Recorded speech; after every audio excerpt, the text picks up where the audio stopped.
Croeso, Difda, Benachtin, Gia Hwitch, Fulcha, Daymat. Welcome to the Celtic Myths and Legends podcast. I am your humble host, Sian Esther Powell, and I'm going to be taking you on a journey through all the myths and legends of the 6 Celtic nations. That's Wales, Cornwall, Brittany, Isle of Man, Scotland and Ireland. Welcome.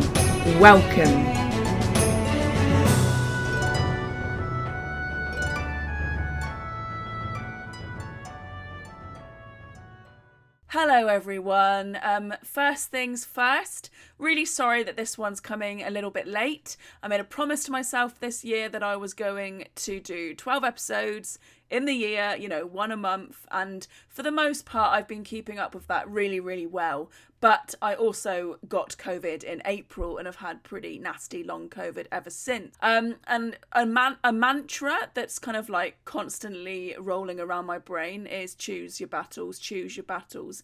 So actually in the last few weeks I've definitely noticed like a physical improvement. I'm going on different walks. I'm going back to the coast. I'm not just going to the same flat walk that I was doing over and over again. So I'm starting to do coastal walks again. But I suppose with that comes sacrificing something else. And apparently that was sacrificing a bit of brain power that enabled me to do this podcast. So thank you very much for your patience. I've been ridiculously lucky enough to give a lot of talks this year. A lot of companies have, asked me to do storytelling sessions or give presentations, Q&A, stuff like that. So I've been very lucky. But I have gotten to a bit where I'm fatigued right now. I'm very tired. But I know that if I don't get an episode out now, I've got a really busy November and it's just not going to happen. And it's going to be worse for me. So if I'm not as animated or if it's not as good this episode, I'm really sorry. I hope it will be. But yeah, that's where I'm coming from. I'm drawing on the reserves here, guys. But I feel like it's when you really don't want to go out and like your friends ask you to go out and you really don't want to go, but you sort of force yourself to go and it actually makes you feel better. That's how I'm feeling with a podcast right now. Like I've been really dreading sitting down and doing all of the work to do it, but I also love doing it and I know it's going to make me feel better, and I know in the morning I'm going to wake up and I'm going to feel like I've accomplished something. So the benefits are going to far outweigh any of the negatives.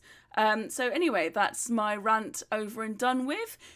We've missed it. I have missed it a little bit this year, but there we go. We move. So I'm going to be talking to you today about Samhain, the Irish and Scottish Halloween Celtic festival. So this is always a pretty interesting one because I know that today Samhain has been sort of taken in by neo-pagans and Celtic pagans, Celtic Reconstructionists, whatever, as a religious holiday, and more power to you.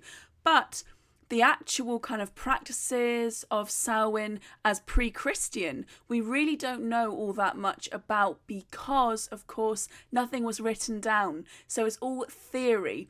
The only kind of evidence we have to suggest it being pre-Christian is Neolithic passage tombs, which are often, if you've listened to other episodes of my podcast, you'll notice when I talk about the other world, I'm often talking about it in terms of being reached through bodies of water or being reached through passage tombs or mounds in the earth. So interestingly enough, there are a few examples of Neolithic passage tombs that align with sunrise at Samhain, and that's the Mound of the Hostages, the Hill of Tara, and Slieve na Caliach. I'm so sorry for my pronunciation. So these are the kind of pre-Christian kind of evidence that we have to suggest that there was some kind of significance around this time of year. So what is Samhain? Samhain takes place on the 1st of November, But interestingly enough, the Celtic Day was supposed to start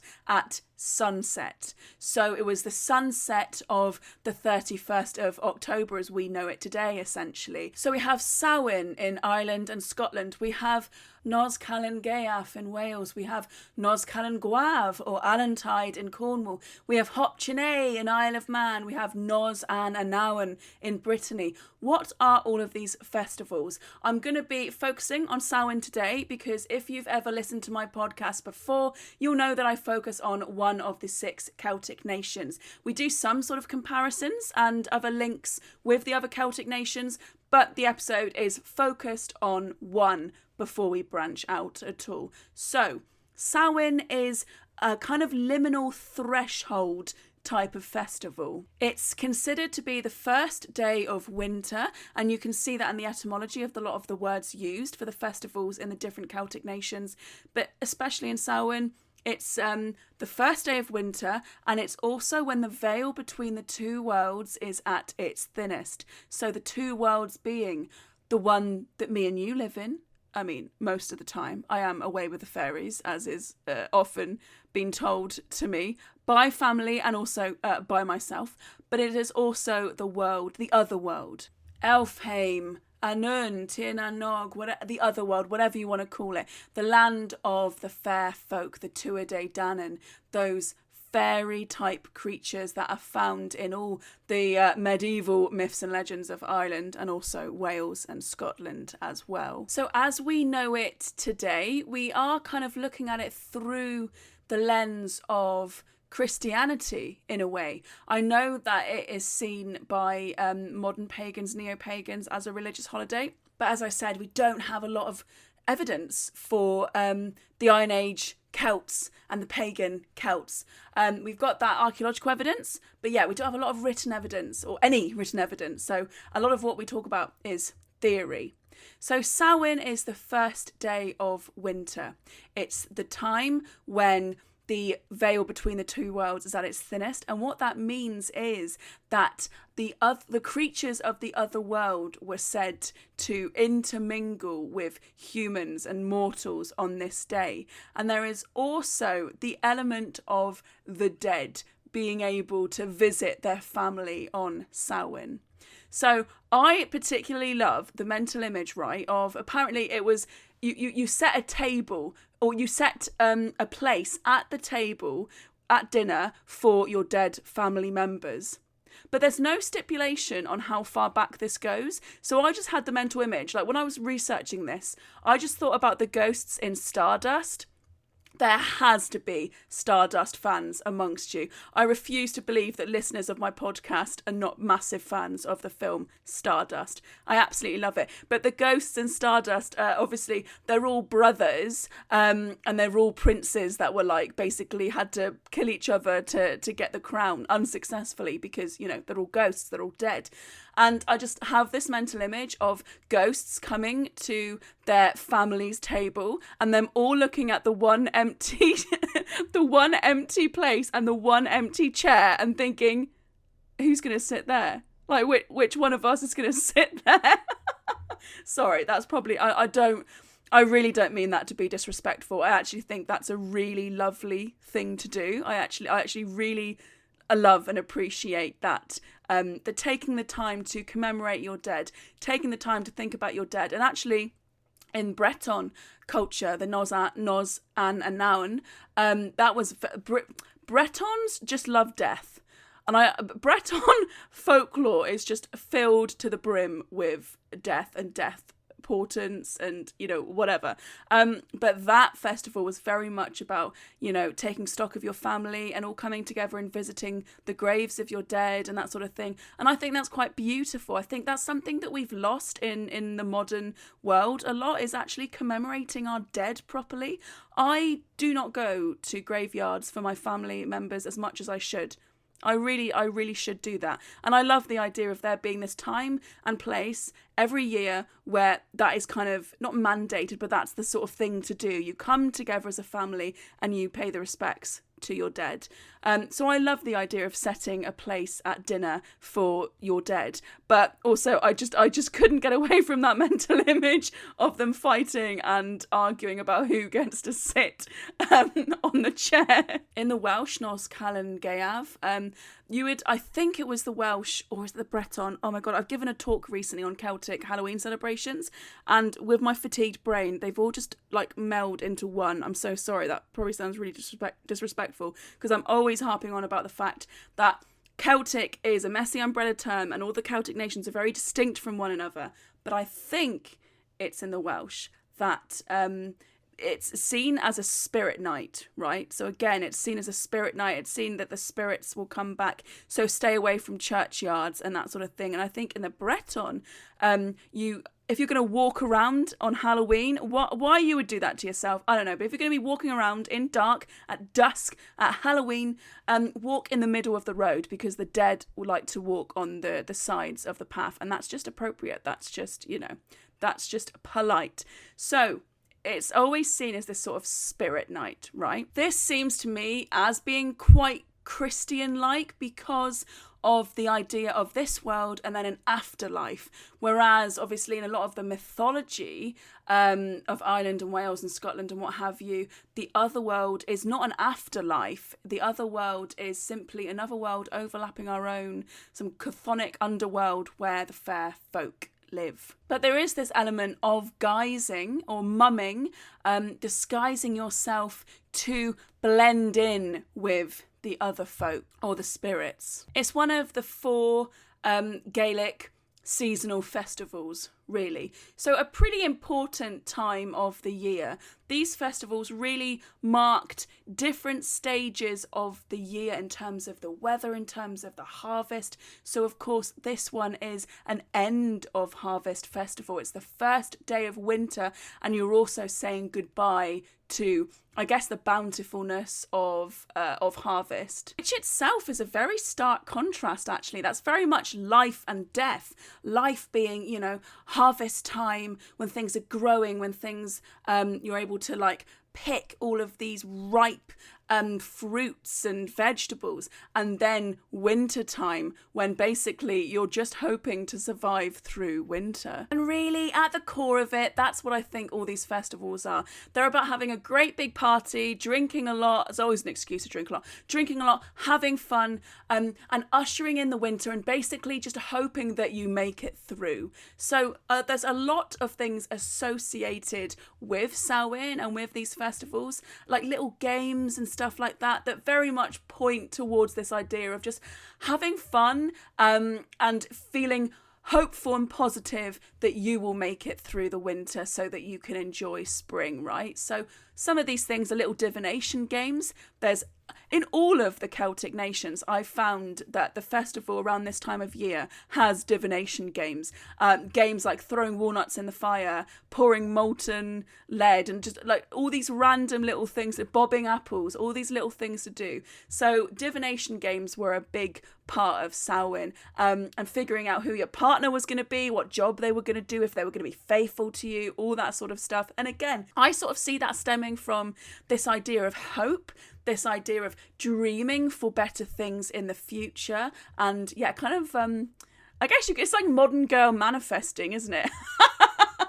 That's literally what it is. It's like modern girls writing in their journals and manifesting the life that they want to have. That's what these sort of divination games are, really. You're kind of putting it out there into the world. Right, I want a husband that's 6'4" and is a Scottish blacksmith. I mean, I'm just saying, I'm just putting that out into the world. I'm manifesting that. He doesn't even need to be 6'4". He could be 5'4". And like, he doesn't need to be Scottish, but I would prefer a blacksmith. But I digress. You heard nothing. So Samhain is also halfway between the autumnal equinox and the winter solstice. It's like a really interesting time of year. And there's also an element of bringing the cattle and the livestock from the summer pastures over to winter pastures. So that physically moving of cattle and livestock is very much kind of signalling a change in the year, a change in the production, obviously, of animals, of produce. It's very rooted to the landscape and rooted to the agricultural practices of the people at the time. I think that's one thing we've lost, obviously, with industrialization, with urbanization, all that sort of stuff. We've lost that kind of that connection, I suppose, to the land, and to seasons and weather changes and that kind of thing. But I do think there's memories of it. I think that a lot of us are affected by the seasons and by changes in weather, obviously. It's why a lot of us have to have, sad lamps. I don't have one. I've been meaning to try one out, actually. But it's why, SAD even exists, seasonal affective disorder. So I do think that we are very affected by the seasons and by the weather changing. And I think it's kind of beautiful to have these festivals that mark these different times of the year. And I've never really partaken or done much. I've never really taken part in festivals like this. And I actually think it's a really lovely thing that there's a big revival of festivals like this around the world, but especially in Ireland, Scotland, associated with this different part of the year and the changes that will bring. And I have to say, I think that's kind of one of the most beautiful things about religion, actually, because I'm not particularly religious. I certainly don't believe in any kind of organised religion or anything like that. I might have my own unique experience of what I perceive to be the universe and how I'm going to navigate the universe and all that sort of stuff. But I guess even within organised religion, that the festivals and marking different times of the year and marking different practices like birth, like death, like marriage, it is quite beautiful, ritualizing these changes that happen, every single year to the world, and also changes within people's kind of interpersonal lives. It's just an interesting way for us to take stock of our lives and take stock of the world around us. So actually, it's the 5th of November today. Remember the 5th of November is bonfire night. And strangely enough, bonfires were a very important part of Samhain celebrations. And actually, bonfires are a really big part of Nos Callan Gaeaf in Welsh celebrations. So, okay, I've got to go on a tangent because, again, I've just had this little thought when I was researching these practices that, right, the bonfire and Nos Callan Gaeaf, it's supposed to be you dance around the fire and you put a stone with your name written on it by the fire, and you basically dance around the fire until it starts to die. And when you start seeing kind of like the fire dying out, then you've got to leg it. You've got to run out of there because there's two spirits. It could be a tailless black sow or a headless woman might come out of the mist, the darkness, and gobble you right up. So get out of there. You get out of Dodge when the fire starts to die, and then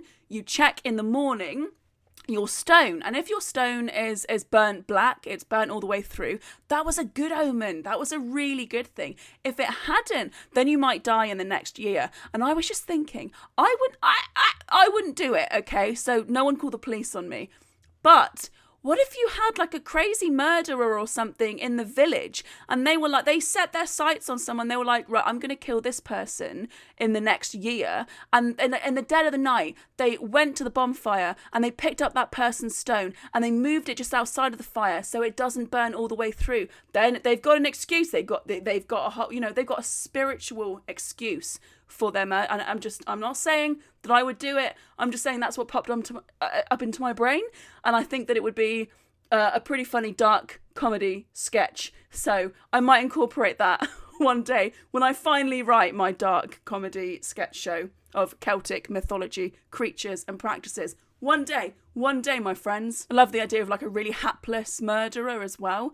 I don't know why, I really like shows where like people are just really bad at being murderers. Like, anyone see Bad Sisters? That was an Irish TV show and I loved it. It's on Apple Plus TV. So if you've got Apple Plus TV or you're looking for something new to watch, get Apple Plus TV because it's actually quite cheap. I'm not being sponsored by Apple Plus TV, even though I've now said it like 100 times.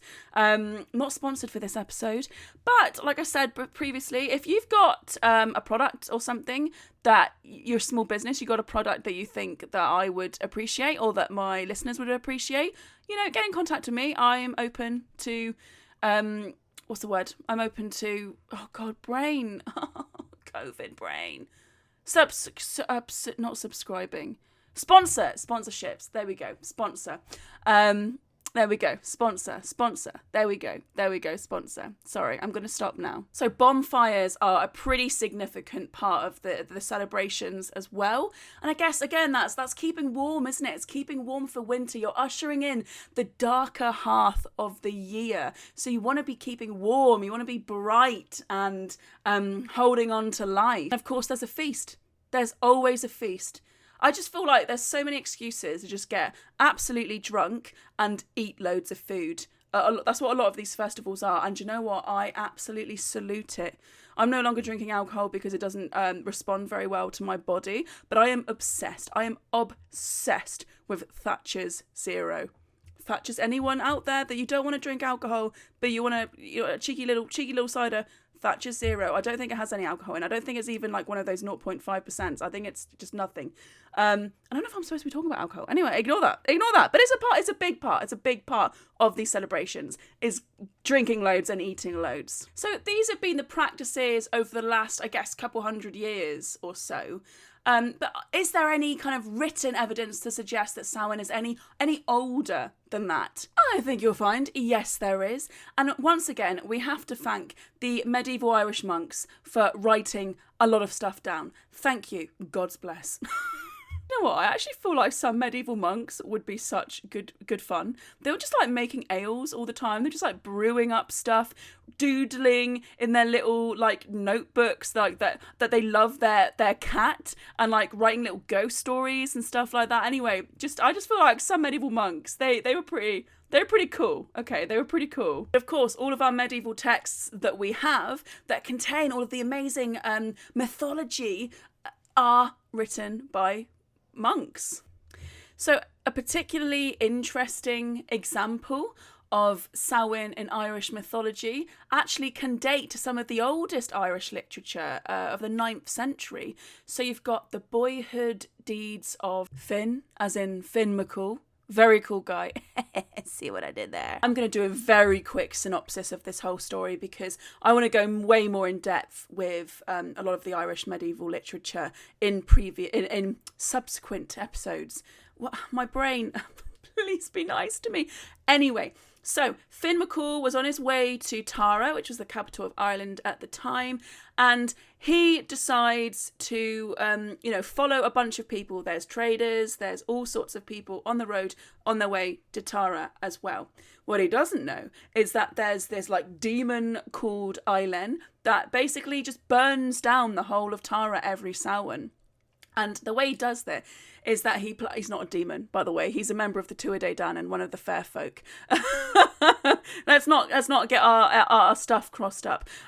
So Eilen, brain. So essentially, Finn goes up to the High King and he's like, I will defeat Eilen. I know he's about to come over and I know he's about to like burn you all up. He does this every year. Why you don't like have mass evacuation, I do not know.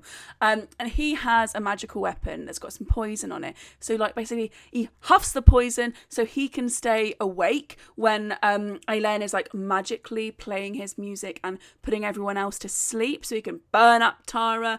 And then Finn is like, I'm just going to huff this poison and then I'm going to stay awake. And by the way, another tangent, I work in museums, right? And I remember once volunteering in this museum and we were doing sort of curatorial work. We were cleaning a lot of weapons and a lot of objects that were just in the museum store for a very, very, very long time. And unfortunately, there had been a bit of a mold problem in that store, so we were cleaning off the mold quite meticulously of all of these weapons, and we came across a weapon that had I think blood and like some human hair on it, so we had to like quarantine that one away. And the person who was talking to us about it, she was like, we actually don't know how long poisons stay on weapons as well, so like poison weaponry could stay poison for basically ever. We don't know, so you keep the poison weaponry like very far away from people and you kind of make a big label, just say this is poison.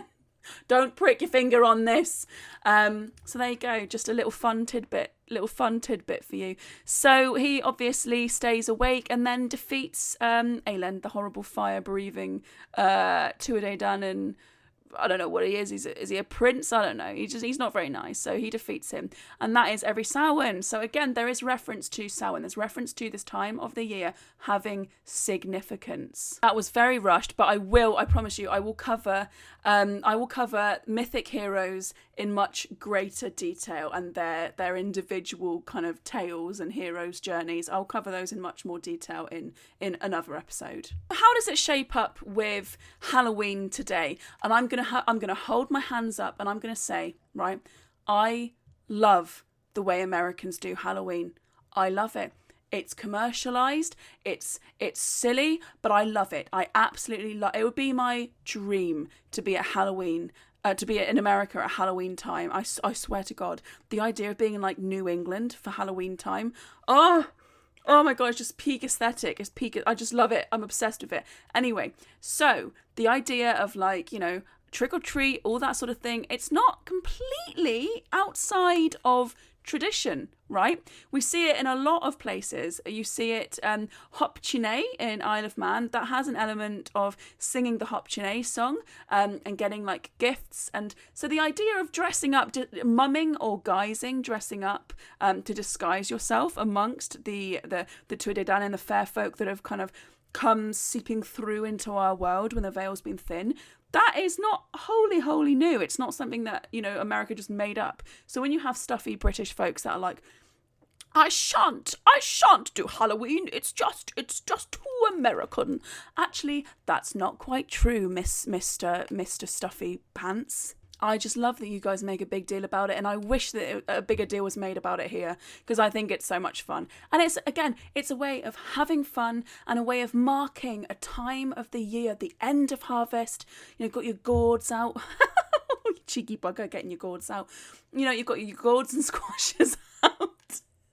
And it's just a time to take stock of the next darker half of the year coming in and the end of harvest and just, celebrating that specific time of the year. So thank you very much, Americans, for your Halloween, because I love it. So that is about all from me today, guys. Sorry if it seemed rushed or fatigued or whatever.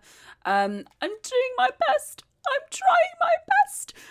So hopefully you did enjoy that. And like I said, the whole kind of medieval Irish literature stuff, I will go more in depth about various tales in the future. Okay, you just know that I love digging deep into the actual literature. Some of my favourite episodes have been just kicking back and just rolling off about the Mabinogi and all that. Just love it.